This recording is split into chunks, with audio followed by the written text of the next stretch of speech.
BEd second year के सभी students का हार्दिक स्वागत है। जैसा कि आप सभी की इंटर्नशिप लगभग पूरी हो चुकी होगी और आप लोग अपनी अपनी रिपोर्ट बनाने में लगे हुए होंगे। इसी बात को ध्यान में रखते हुए मैंने एक वीडियो बनाया है कि आपको ये रिपोर्ट किस प्रकार बनानी है। विद्यालय इंटर्नशिप सेकेंड ईयर में आपको 16 सप्ताह विद्यालय समय में उपस्थित रहकर हेडमास्टर एवं अध्यापकों द्वारा बताए गए कार्य पूर्ण करने हैं और ये कार्य आपने लगभग पूर्ण कर लिए होंगे। अब मैं आपको बता रहा हूँ कि आपकी इंटर्नशिप पूरी करने के पश्चात आपको रिपोर्ट किस प्रकार बनानी है।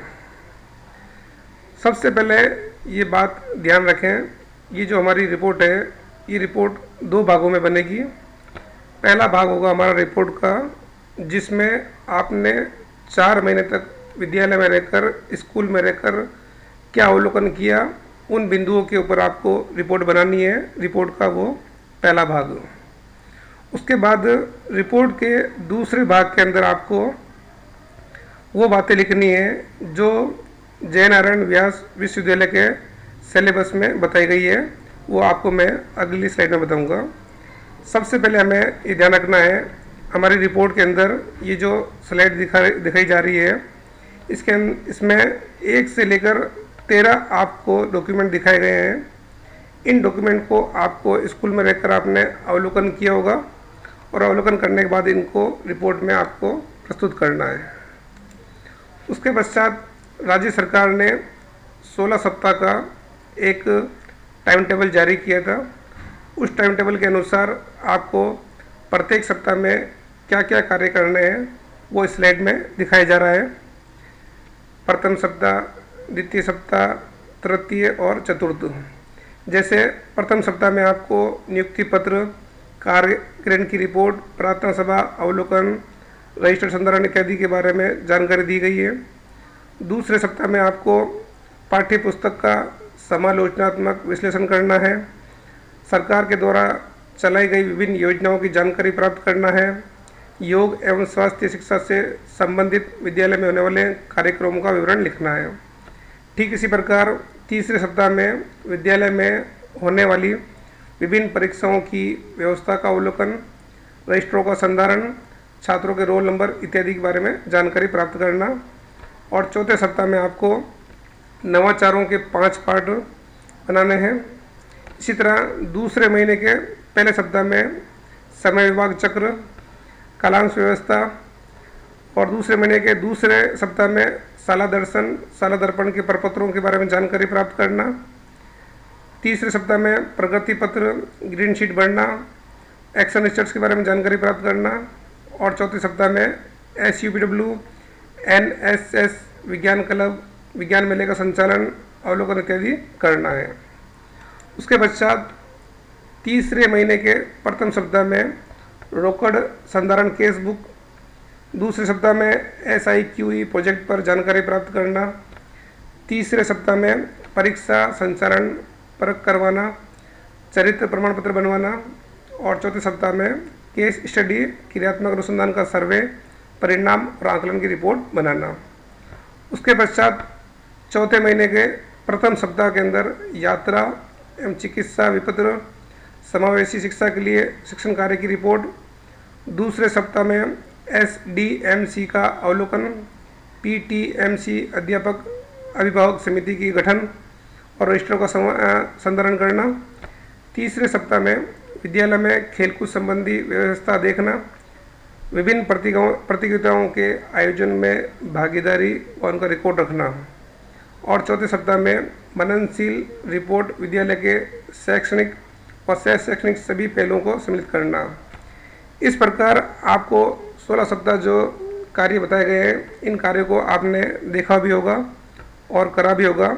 तो रिपोर्ट के प्रथम भाग के अंदर आपको 16 सप्ताह में आपने जो कार्य किए हैं उन कार्यों के बारे में आपको रिपोर्ट में उल्लेख करना है।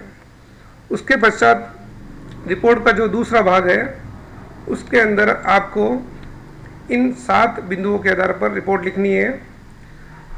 हमारा जो विश्वविद्यालय है जय नारायण व्यास विश्वविद्यालय, इसके अनुसार, इसके सिलेबस के अनुसार आपको इन 7 बिंदुओं पर रिपोर्ट तैयार करनी है। तो रिपोर्ट का जो पहला भाग होगा, उस पहले भाग के अंदर हमने विद्यालय में कौन कौन से कार्य किए हैं उन कार्यों के बारे में, और दूसरे भाग के अंदर हमें इन 7 बिंदुओं के ऊपर रिपोर्ट तैयार करनी है। किसी एक शिक्षण विषय पर आपके विचार, उदाहरण के तौर पर प्रत्येक विद्यार्थियों के द्वारा 2 शिक्षण विषय लिए गए हैं। जैसे आपके अगर हिंदी और इतिहास है तो आपको हिंदी या इतिहास में किसी एक विषय के ऊपर अपने विचार लिखने हैं कि आपने ये जो शिक्षण कार्य कराया है इस विषय का, उसमें आपको क्या अच्छाइयाँ नज़र आई और क्या उसमें कमियाँ नज़र आई है, उसमें आप क्या कर सकते थे और क्या आपने करा, उसके बारे में आपको अपने विचार लिखने हैं। दूसरा बिंदु है हमारा शिक्षण अभ्यास में नवाचार। आपने 16 सप्ताह स्कूल में रहकर अपने शिक्षण अभ्यास कराया होगा। इस शिक्षण अभ्यास में आपने क्या इनोवेशन किया, क्या नवाचार का प्रयोग किया, उन बातों का उल्लेख इसमें करना है। जैसे उदाहरण के तौर पर आपका जो शिक्षण अभ्यास कार्य है उसमें अगर आपने कौन सी विधि, कौन सी प्रविधि का इस्तेमाल किया जिससे अधिगम जल्दी हो सके, बच्चे जल्दी सीख सकें, इस तरह आपने अपने टीचिंग प्रैक्टिस में कौन कौन से इनोवेशन किए हैं उसके बारे में इसमें इसका उल्लेख करना है। नंबर 3 है सूचना एवं संप्रेषण तकनीकी पर आधारित शिक्षण कार्य। इसमें आपको आईसीटी के ऊपर आधारित आपने जो शिक्षण कार्य किया है उसका उल्लेख करना है। आपका जो टीचिंग प्रैक्टिस वर्क था इसके अंदर आपने आईसीटी का उपयोग क्या किया है। जैसे आपने अपने टीचिंग कार्य के अंदर लैपटॉप है, मोबाइल है, कंप्यूटर है, प्रोजेक्टर है, ओएचपी है, इन किन चीज़ों का इस्तेमाल किया है उसके बारे में आपको इसका उल्लेख करना है। उसके पश्चात 4 नंबर में है मूल्यांकन एवं सत्रीय कार्य। आपने विद्यालय इंटर्नशिप के अंदर देखा होगा कि बच्चों का मूल्यांकन किस प्रकार होता है और उनको सत्रीय कार्य किस प्रकार दिया जाता है। मूल्यांकन में हमें मूल्यांकन की पूरी विधि लिखनी है कि किसी कक्षा में छात्रों का मूल्यांकन के लिए परीक्षा ली जाती है, परीक्षा कितने प्रकार की होती है, परीक्षा में कब कब होती है, इन सब के बारे में आपको लिखना है। और परीक्षा के अंदर अंक कितने होते हैं, उन अंकों के बारे में आपको इसका उल्लेख करना है। उसके पश्चात है दूसरा सत्रीय कार्य।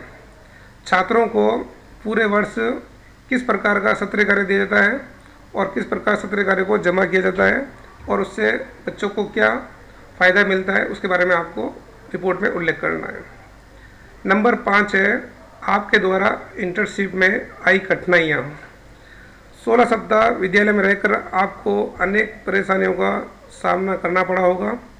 आपको क्या क्या परेशानी आई है, इन सब परेशानियों का उल्लेख आपको इस बिंदु में करना है।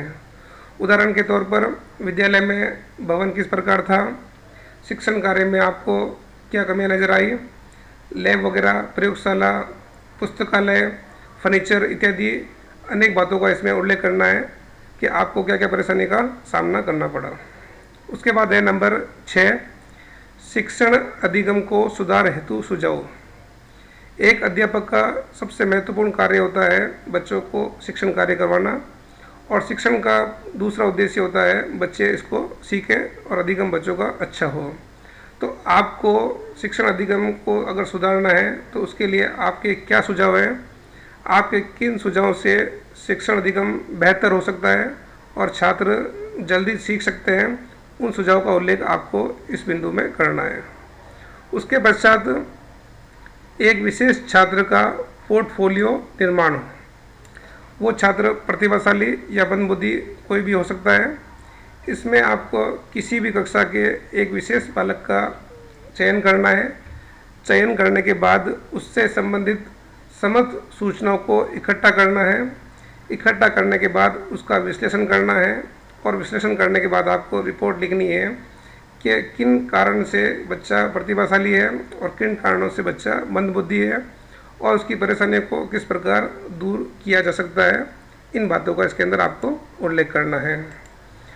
इंटर्नशिप समाप्ति पर प्रधानाचार्य द्वारा सत्यापित उपस्थिति प्रमाण पत्र महाविद्यालय में जमा कराना आवश्यक है। कुछ छात्रों की इंटर्नशिप पूर्ण हो चुकी होगी और कुछ की पूर्ण होनी बाकी होगी। अब मैं आपको पिछले वर्ष की एक रिपोर्ट है वो दिखाना चाह रहा हूँ, उससे आपको काफ़ी सहायता मिलेगी।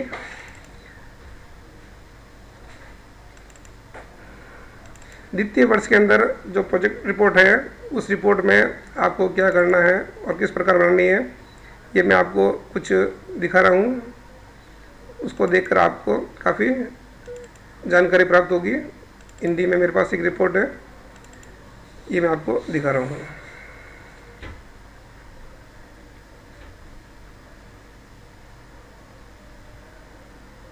ये एक रिपोर्ट है पिछले वर्ष की जो मैं आपको दिखा रहा हूँ। इसको देखकर आप इसकी कॉपी नहीं करनी है, आपको इसको एक उदाहरण के रूप में इस्तेमाल करना है।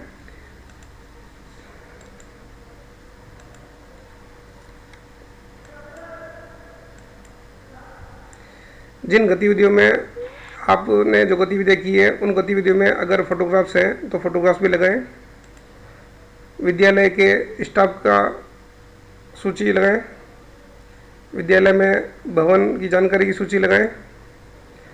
विद्यालय का समय विभाग चक्र, विद्यालय में होने वाले उत्सव और जयंती के बारे में,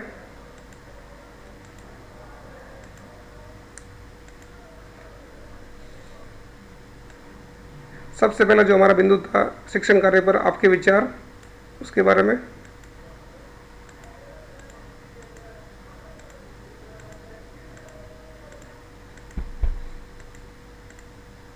दूसरा हमारा जो बिंदु था अभ्यास शिक्षण में अपनाए गए नवाचार।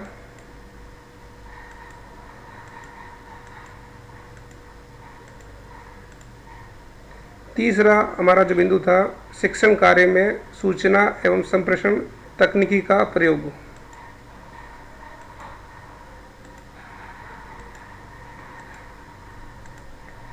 कौन कौन से उपकरणों का आपने इसमें उपयोग किया, उनके फोटोग्राफ भी रिपोर्ट में सम्मिलित करें।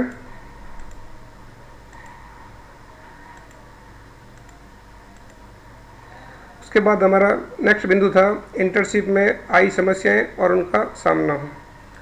इंटर्नशिप के दौरान आपको कौन कौन सी समस्याएं आई। उसके बाद नेक्स्ट बिंदु था हमारा शिक्षण अधिगम को प्रभावी बनाने हेतु सुझाव। आपने किस प्रकार शिक्षण अधिगम को प्रभावी बनाया, वो आपके सुझाव।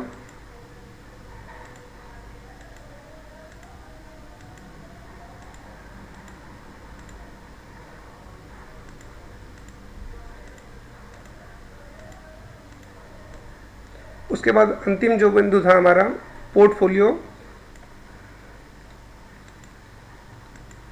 पोर्टफोलियो का क्या अर्थ होता है। उसके बाद किसी एक छात्र का चयन करना और उससे संबंधित जानकारी प्राप्त करना। उसके पश्चात विद्यालय में जो कार्यक्रम हुए उनके बारे में जानकारी प्रदान करना। तो उम्मीद है आपको ये वीडियो पसंद आया होगा। मैं फिर एक बार बात दोहरा रहा हूँ कि आपको सर्वप्रथम रिपोर्ट लिखने के लिए दो बातों का ध्यान रखना है। पहली बात, स्कूल में रहकर आपने कौन कौन से कार्य किए, प्रथम भाग रिपोर्ट का। दूसरा, जो हमारा सिलेबस है उसमें जो 7 बिंदु बताए गए हैं उसके अनुसार दूसरी बात दूसरे भाग में लिखनी है। पहले भाग के अंदर आपको इंटर्नशिप के बारे में लिखना है, विद्यालय की प्रस्तावना, विद्यालय के भवन के बारे में जानकारी, विद्यालय के स्टाफ की, समय चक्र की, इन सभी बातों का जिक्र आपको पहले भाग में करना है। और दूसरे भाग के अंदर आपको सिलेबस के अकॉर्डिंग 7 बिंदु पर रिपोर्ट लिखनी है। उम्मीद है ये वीडियो आपको पसंद आएगा और आपको अपने रिपोर्ट बनाने में सहायता प्रदान करेगा। Thank you.